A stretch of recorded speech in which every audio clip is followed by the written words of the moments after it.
ആദിമൂല ഗണപതിയെ തൊട്ട് നല്ലച്ചൻ പരമേശ്വരൻ ഗുരുവിനെ തൊട്ട് അക്ഷരമാല മല്ലികയായ സരസ്വതി പാദം തൊട്ട് ഭക്തഹൃദയത്തിൽ എന്നെന്നും പാലാഴി പോലെ സ്നേഹം വിതറുന്ന എൻ്റെ ഗുരുവായൂരപ്പനെ മനസ്സിലിരുത്തി ഉണ്ണിക്കണ്ണൻ്റെ ഭക്തി നിറഞ്ഞ മറ്റൊരു ലീല.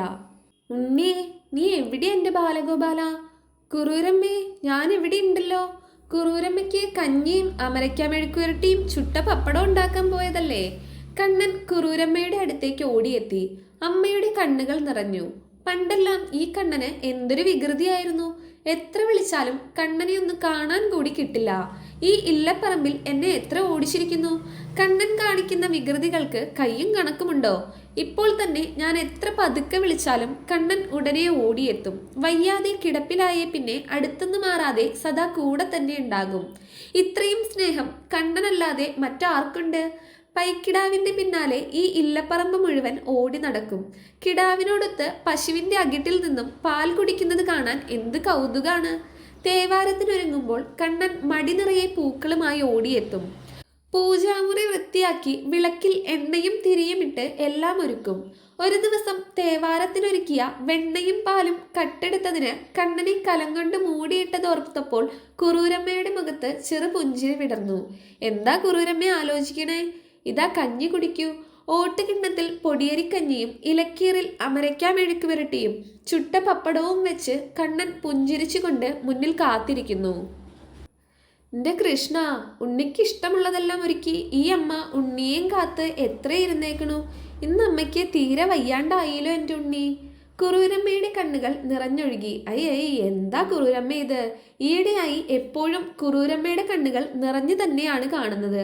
എന്തിനാണ് ഇത്ര സങ്കടം? ഞാൻ കൂടെയില്ലേ? വേഗം ഈ കഞ്ഞി കുടിക്കൂ. കുറൂരമ്മ പഠിപ്പിച്ചതുപോലെ ദേ ഞാൻ പ്ലാവില കുത്തിയത് കണ്ടോ? തീരെയും ചോർന്നു പോകാതെ നന്നായി കുത്താൻ ഞാൻ പഠിച്ചു കേട്ടോ. കുറൂരമ്മയുടെ മുഖത്ത് നോക്കി കുസൃതിയോടെ ചിരിച്ചു. പാവം കുറൂരമ്മ, നന്നേ ക്ഷീണമുണ്ട്, തനിച്ച് എണീക്കാൻ സാധിക്കില്ല. കണ്ണൻ കുറൂരമ്മയെ താങ്ങി പിടിച്ചെഴുന്നേൽപ്പിച്ചു.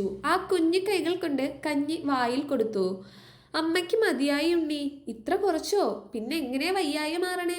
ഇത്തിരിയും കൂടി വേണ്ട കണ്ണ. എല്ലാം അറിയുന്ന കണ്ണൻ നിർബന്ധിച്ചില്ല. വായും മുഖവും കഴുകി. എന്തെന്നറിയാതെ കുറൂരമ്മയുടെ കണ്ണുകൾ നിറഞ്ഞൊഴുകി. ആ ചുണ്ടുകൾ മെല്ലെ മന്ത്രിച്ചു. കോമളം കൂജയം വേണും ശ്യാമളോയം കുമാരക വേദവേദ്യം പരബ്രഹ്മ ഭാസതോം പുരതോ മമ.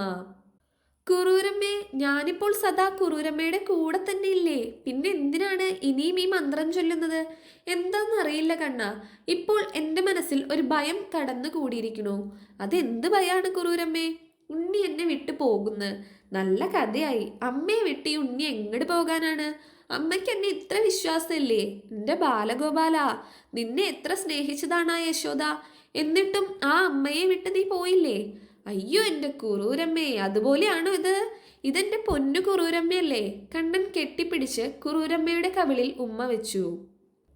കുറൂരമ്മേ, അന്നെനിക്ക് ഒരുപാട് കാര്യങ്ങൾ ചെയ്തു തീർക്കാനുണ്ടായിരുന്നു. അത് ചെയ്യാണ്ട് പറ്റുമോ? മാത്രമല്ല, നന്ദഗോപുരം യശോദാമ്മയും പൂർവജന്മത്തിൽ അഷ്ടവസുക്കളിലൊരാളായ ദ്രോണരും ഭാര്യയായ ധരയുമായിരുന്നു. അക്കാലത്ത് അവർ ഒരു അപരാധം ചെയ്തു പോയി. അതിന് ശിക്ഷയായി ഗോകുലത്തിൽ യാദവ വംശത്തിൽ പിറക്കാൻ ഇടവരട്ടെ എന്ന് ബ്രഹ്മാവ് ശപിച്ചു. വിഷ്ണുഭക്തരായ അവർ ശാപമോക്ഷത്തിനായി പ്രാർത്ഥിച്ചു. അതിന്റെ ഫലമായാണ് പുത്രവാത്സല്യത്തോടെ എന്നെ പരിചരിക്കാൻ അവർക്ക് സാധിച്ചത്. അവർ ഭക്തരായിരുന്നുവെങ്കിലും ശാപമോക്ഷം ലഭിക്കണമെന്ന ഉപാധിയോടെയാണ് എന്നെ ഭജിച്ചത്. എന്നാൽ എൻ്റെ കുറൂരമ്മ എങ്ങനെയാണോ? എന്നോട് പ്രേമം മാത്രല്ലേ ഉള്ളൂ.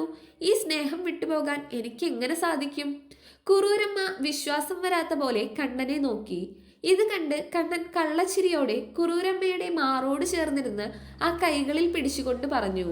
കുറൂരമ്മയ്ക്ക് ഇപ്പോഴും എന്നെ വിശ്വാസമായില്ല അല്ലേ? ഞാൻ ഒരിക്കലും ഇവിടം വിട്ടു പോകില്ല, ഇത് സത്യം. കുറൂരമ്മ വിറയ്ക്കുന്ന കൈകളോടെ കണ്ണനെ തന്റെ മാറോട് ചേർത്ത് നെറുകയിൽ ചുംബിച്ചു. കുറൂരമ്മേ, ഇനി ഇങ്ങനെ സങ്കടപ്പെടണ്ട. നമ്മൾ രണ്ടും ഒന്നാവാൻ പോകുന്നു. ശാന്തമായി കണ്ണടച്ച് കിടന്നോളൂ ട്ടോ. കണ്ണന്റെ സ്വരമിടറിയോ? ആ കണ്ണുകളിൽ നനവിന്റെ തിളക്കമുണ്ടായിരുന്നു. കുറൂരമ്മ കണ്ണടച്ച് കിടന്നു. മനസ്സിൽ വല്ലാത്ത ശാന്തത. കള്ളച്ചിരിയോടെ ഇരിക്കുന്ന ബാലഗോപാലന്റെ സുന്ദരമായ മുഖം ഉള്ളിൽ തെളിഞ്ഞു. കണ്ണൻ അമ്മയുടെ കാലും മുഖവും ജലം കൊണ്ട് നനച്ചു. കുറൂരമ്മയുടെ നെഞ്ചിൽ കൈവച്ച് അടുത്തിരുന്നു. കണ്ണൻ ജപിക്കാൻ തുടങ്ങി. കിമേകം ദൈവതം ലോകെ കിം വാപ്യേകം പരായണം സ്തുതവന്താകം കമർച്ചന്ത പ്രാപ്നുയുർമാനവാശുഭം കോധർമ്മ സർവധർമാണ ഭവത പരമോമത കിം ജപൻ മുച്യതേ ജന്തുർ ജന്മസംസാര ബന്ധനാത് യസ്യ സ്മരണ മാത്രേണ ജന്മസംസാര ബന്ധനാല വിമുച്യതേ നമസ്തസ്മൈ വിഷ്ണവേ പ്രഭ വിഷ്ണവേ ഓം വിശ്വം വിഷ്ണുർ വഷ്ടകാരോ ഭൂതഭവ്യ ഭവത് പ്രഭു. കണ്ണൻ ചൊല്ലിക്കൊണ്ടിരുന്നു. കുറൂരമ്മയുടെ മുഖം ശാന്തവും പ്രസന്നവും അതിതേജസുറ്റതുമായി. കണ്ണൻ കുറൂരമ്മയുടെ ശിരസ്സെടുത്ത് തൻ്റെ മടിയിൽ വെച്ചു. എല്ലാ ജന്മകർമ്മങ്ങളും അവസാനിപ്പിച്ച് ആ ജീവൻ ലയിക്കാൻ തയ്യാറായി. ആത്മയോനി സ്വയം ജാതോ വൈകാനാസാമഗായന ദേവകീ നന്ദന സൃഷ്ട ക്ഷിതീശാപാപനാശന ശങ്കഭൃന്നന്ദകീ ചക്രി ശാങ്കധന്വാ ഗദാധര രഥാംഗപാണി രക്ഷോഭ്യ സർവപ്രഹരണായുധ. കണ്ണന്റെ സ്വരമിടറി. കണ്ണുനീർത്തുള്ളികൾ കുറൂരമ്മയുടെ നെറ്റിയിൽ പതിച്ചു. കുറൂരമ്മയുടെ ചുണ്ടുകൾ മന്ത്രിച്ചു. "എൻ്റെ കൃഷ്ണ." കുറൂരമ്മയുടെ മുഖത്ത് വലയം ചെയ്തിരുന്ന തേജസ് കണ്ണനിൽ ലയിച്ചു. ഇന്നും കണ്ണൻ കുറൂരമ്മയ്ക്ക് നൽകിയ വാക്ക് പാലിച്ച് ഇല്ലം സ്ഥിതി ചെയ്തിരുന്ന സ്ഥലത്ത് ബാലഗോപാലഭാവത്തിൽ വിഹരിക്കുന്നു. ഭക്തി ഒന്നുകൊണ്ട് മാത്രം പൂർണ്ണബ്രഹ്മത്തെ ബാലഗോപാല രൂപത്തിൽ കാണാനും ആവോളം വാത്സല്യം പകരാനും മാറോടണച്ച് ഉമ്മ വയ്ക്കാനും കഴിയുമെന്ന് ഒരു സാധാരണ ഗൃഹസ്ഥയായ കുറൂരമ്മ നമുക്ക് കാണിച്ചു തന്നു. ഞങ്ങൾക്കും നിഷ്കാമഭക്തി ഉണ്ടാകണേ എന്ന പ്രാർത്ഥനയോടെ ഈ അക്ഷരപ്പൂക്കൾ എൻ്റെ കണ്ണന് പ്രേമപുഷ്പാഞ്ജലിയായി സമർപ്പിക്കുന്നു. ജയിക്കട്ടെ ശ്രീകൃഷ്ണ ഭഗവാൻ, ജയിക്കട്ടെ ദേവി രാധിക, ജയിക്കട്ടെ ജയിക്കട്ടെ ശ്രീമദ് ഭാഗവത പുണ്യം ജയിച്ചിടട്ടെ. എന്നെന്നും ശ്രീകൃഷ്ണ പ്രേമഭക്തരും. രാധേ കൃഷ്ണ.